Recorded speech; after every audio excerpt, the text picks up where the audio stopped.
আমি যে ভিডিওটা দেখেছি সেখানে আমি তিনটা ক্যারেক্টার দেখতে পেলাম। মঞ্চে বসেছিলেন সামনের দিকে, একজন হলেন ওই কমিশনের যিনি চেয়ারম্যান ছিলেন জনাব আব্দুল মুহিত চৌধুরী, উনি সাবেক সচিব, উনি বিমানের এমডিও ছিলেন, মানে উনি ঝানু ব্যক্তি, একজন ঝানু আমলা আমি বলবো। এবং সেই সঙ্গে বর্তমানে চেহারা দেখলাম যেটা মোটামুটি ভালোই বুড়ো হয়ে গেছেন, কারণ উনি রিটায়ারই করেছেন প্রায় 20 বছর আগে, কাজে বুঝতেই পারছেন ওনার বয়স অনেক হয়েছে।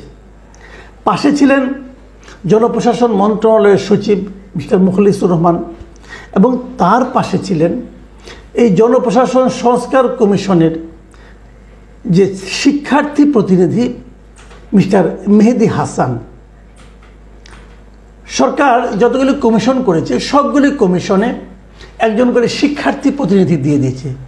এটা কমন, অন্যরা যে যাই থাকুক না কেন, অন্য প্রফেশনের অন্য পেশার যারাই থাকুক না কেন, কোনো সমস্যা নাই, কিন্তু এটা কমন, এটা হলো শিক্ষার্থী প্রতিনিধি রাখতে হবে। সেই শিক্ষার্থী প্রতিনিধি কে নিয়োগ করছে, কে বিচার করছে, কে তাকে নির্বাচন করছে, কোন যোগ্যতায় নির্বাচন করছে, এবং সে সেই কমিশনে কি ভূমিকা রাখতে পারবে অথবা কতটুকু রাখার যোগ্যতা আছে, সেগুলো আদৌ বিচার করা হয়েছে কিনা, করলে কে করেছে, কোন বিবেচনায় করেছে, এগুলো সবই প্রশ্ন আপনি তুলতে পারেন, কিন্তু কোনো প্রশ্নের কোনো জবাব পাবেন না। আমাদের এখানে যে ট্রান্সপারেন্ট গভর্নমেন্ট আছে, যে পরিষ্কার গভর্নমেন্ট, যে স্বচ্ছ সরকার, তাদের কাছ থেকে কোনো জবাবই মিলবে না আপনার। তারপর আপনাকে ভাবতে হবে, আপনাকে বলতে হবে, আপনাকে বিশ্বাস করতে হবে এটা একটা ট্রান্সপারেন্ট গভর্নমেন্ট।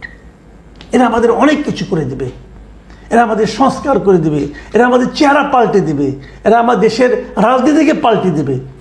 বিশাল সব জ্ঞানী লোক এখানে বসে আছে, সেই জ্ঞানের বহর এবং সেই জ্ঞানের উৎপাতে আমরা এখন ক্লান্ত হয়ে যাচ্ছি। উদাহরণ দিচ্ছি, যেখানে দেখছিলাম ওখানে হঠাৎ করে দেখলাম এই যে মেহেদি হাসান সাহেব, যিনি এখনও স্টুডেন্ট, লেখাপড়া শেষ করেন নাই, বিশাল জ্ঞান নিয়ে ওখানে বসেছেন। তিনি সাংবাদিকদেরকে বলতেছেন উদ্দেশ্য করে, কি বলতেছেন, আমি যেহেতু ভিডিও চালাই না, এটা আমার একটা সীমাবদ্ধতা, আমি ওই ভিডিও থেকে হুবহু আমি নোট করে আপনাদেরকে পড়ে শোনাচ্ছি। তিনি বলেছেন, যখন আপনারা কথা বলতেছেন জনপ্রশাসন সংস্কার কমিশন, তখন আপনাদের জনপ্রশাসন সম্পর্কে কিছু বেসিক বিষয় একটু চিন্তা ভাবনা করে পড়াশোনা করে আসার দরকার ছিল। সেই জায়গা থেকে আপনাদের একটু ঘাটতি দেখা গেছে। মানে যারা প্রশ্ন করেছেন যে সাংবাদিকগণ, তাদেরকে মেহেদি হাসান সাহেব জ্ঞান দিচ্ছেন, বোঝাচ্ছেন যে আপনারা যেভাবে সাংবাদিকতা করছেন এটা সাংবাদিকতা নয়। আসলে সাংবাদিকতা হলো আমার কাছে শিখেন, সেটা কি আপনি যে বিষয়ে কথা বলতে চান সেই বিষয়ে আপনার সেটা পড়াশোনা করে আসতে হবে। বিষয়টা কি, জনপ্রশাসন বিষয়ে আপনাদের একটু বেসিক চিন্তা ভাবনা করতে হবে, একটু পড়াশোনা করে আসতে হবে। এই হলো আমাদের মহাজ্ঞানী মেহেদি হাসানের বক্তব্য, উপদেশ সাংবাদিকদের প্রতি। এটাই সমস্যা, এটি হলো বেসিক সমস্যা, যে অনভিজ্ঞতার যে কি সমস্যাটা হয়, নেতৃত্ব যখন অনভিজ্ঞতার হাতে পড়ে তখন এই ঝামেলাটা হয়। এরা মনে করে, এরা সবাইকে জ্ঞান দিতে চায়, এরা মনে করে যে আমি সব বুঝি। আর এদের মধ্যে আরেকটা যোগ হয়েছে, যেটা হলো মানে সিনিয়রদেরকে অশ্রদ্ধা করা। যারা এখানে সাংবাদিক হিসেবে গিয়েছিলেন, এদের আমার জানা মতে বাংলাদেশে যারা সাংবাদিক আছেন এখন এই মুহূর্তে, যারা মানে পেশাদার সাংবাদিক, বিশেষ করে যারা সচিবালয়ে বিট করেন, আমি যতটুকু জানি এদের 90% সাংবাদিক মাস্টার্স ডিগ্রি পাস করা। তারা বিশ্ববিদ্যালয় থেকে সর্বোচ্চ ডিগ্রি নিয়েই সাংবাদিকতা এসেছেন। তাকে এই ছাত্র বলছে যে একটু লেখাপড়া করে আসতে হবে। লেখাপড়া না করে তারা এখানে গিয়েছে, এই তথ্যটা সে পেল কোথায়, কিভাবে পেল, কেন পেল, এবং তারও যে বড় কথা, ওইখানে বসে উচ্চারণ করার ধৃষ্টতা তার কী করে হলো? লেখাপড়া না করলে এরা সচিবালয়ে যায় কিভাবে ভাই? সচিবালয়ের ঝানু ঝানু সচিবরা পর্যন্ত এই সাংবাদিকদের মুখোমুখি হতে ভয় পায়, আর আপনি তাদেরকে এই আঙ্গুলে তুলে, এই যে তর্জনী তুলে আপনি তাদেরকে বলছেন যে আমার কথা শুনুন, let me finish my sentence, okay, মানে বলার ভঙ্গিটা কি, let me finish my sentence, okay, এইভাবে উনি কথা বলছেন। মানে আমার না মাঝে মাঝে মনে হয়, আমাদের অনেকে বাসায় দেখবেন আপনার ছোটো ছোটো বাচ্চা আছে, সন্তান আছে, ছেলে আছে, মেয়ে আছে। আমি আমার ছেলেকে মাঝে মাঝে বলতে শুনেছি, সেও আমাকে বলে যে বাবা তুমি কিছু বোঝো না। বুঝি না, যখন বলে বোঝো না তখন কিন্তু আমি তার উপর রাগান্বিত হই না, তাকে জড়াই ধরি, হ্যাঁ বাবা আমি কিছু বুঝি না, তুমি বুঝো সব। কারণ এদের এই অবস্থা।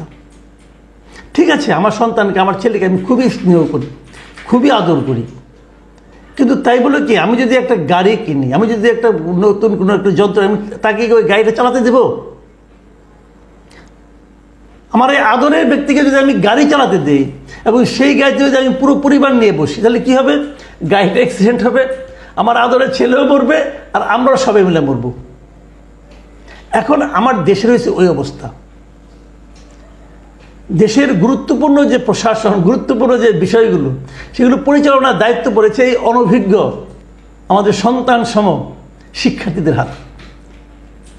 ওরাও মরবে, দেশটাও ডুববে, আমাদেরও মারবে, আমার এরকম মনে হয় মাঝে মাঝে। আচ্ছা ঠিক আছে, উনি না হয় বললেন। তখন আবার আমি দেখলাম এই আব্দুল মুহিত চৌধুরীর কাণ্ড কারখানা। দেখেন, লোকটা বয়স হয়েছে, তো আসলে বয়স্ক লোকদের প্রতি আমার এক ধরনের মায়া কাজ করে। মায়া কাজ করে মানে এদের স্মৃতি ভ্রম ঘটে, এদের কথাবার্তার ধারাবাহিকতা থাকে না, এরা কি বলতে যে কি বলে ফেলে ঠিক থাকে না, এরকম হয়। অনেক জ্ঞানী লোককে আমি দেখেছি, বয়সজনিত কারণে মাথার দু একটা তার ছিঁড়ে যায়, এরকম হয়। ওনার হয়েছে বলে আমার কাছে আজকে ওনার কথাগুলি শুনে মনে হয়েছে। আপনারা শুনুন উনি কি বলেছেন। উনি এই মেহেদী হাসানকে সাপোর্ট করতে যেয়ে তিনি বলছেন সাংবাদিকদেরকে, please listen to me, you are trying to accuse a person, a very young person, still a student. ভালো, অনেক ভালো ভালো যুক্তি দিচ্ছেন। তার সার্বিক পরিস্থিতি জানা সম্ভব না, মানে ওই স্টিল এ স্টুডেন্ট যে লোকটা, তার সার্বিক পরিস্থিতি জানা সম্ভব নয়। আরে ভাই, যদি তার সার্বিক পরিস্থিতি জানা সম্ভব না হয়, তাকে আপনি কমিশনে বসালেন কেন? এটাকে ফাজলামি করার জায়গা নাকি রে ভাই? এটাকে ফাজলামো করার জায়গা? আপনি জনপ্রশাসন সংস্কার করবেন, সেখানে যে সব পরিস্থিতি জানেন না তাকে আপনি বসিয়েছেন কেন? তাকে নিয়েছেন কেন? তাকে তো বেতনও দেওয়া হচ্ছে, ওই ছেলেটাকে তো বেতনও দেওয়া হচ্ছে, টাকা দেওয়া হচ্ছে, সরকারি খাত থেকে টাকা যাচ্ছে। এটা কি কোনো বাবার টাকা নাকি? আমাদের টাকা, আপনার টাকা। এই টাকার অপচয় কে কে জবাবদিহি করবে এগুলো? ঠিক আছে, শুনেন তারপরে আরো সে কি বলছে, আরো কি সুন্দর যুক্তি। কিন্তু সে জেল খেটেছে, জেল থেকে বের হয়ে আসছে এবং এ আন্দোলন করছে, আন্দোলন করেছে। আন্দোলন তো আপনারা এখানে যারা আমরা করি নাই। মানে এই ছেলেটার জেল খাটছে, এটা একটা যোগ্যতা, জেল থেকে বের হয়েছে এটা আরেকটা যোগ্যতা, এবং উনি আন্দোলন করছে এটাও একটা যোগ্যতা। সবই যোগ্যতা, আমি অস্বীকার করছি না, সব যোগ্যতা। তারপরে যে কথা উনি বলেছেন, আন্দোলন তো আপনারা এখানে যারা আমরা করি নাই, মানে আমি তো করিই নাই, যারা সাংবাদিকরা আছেন তারা কেউ আন্দোলন করেন নাই। মুহিত চৌধুরীকে আমি বলতে চাই, ভাই আপনার শীত ঘুম ভাঙেন, দেশ সম্বন্ধে কোনো খবর রাখেন। এই আন্দোলন কে করেছে? আপনি করেছেন? আপনি করেন নাই? আপনি যে করেন এটা আমি শিওর, কারণ আপনার কথা থেকে সেটা মনে হচ্ছে। কিন্তু আপনি সাংবাদিকদেরকেও আপনার মতো ঘুমে জাগরণে সেই সময় কাটিয়েছে ভাবলেন কিভাবে?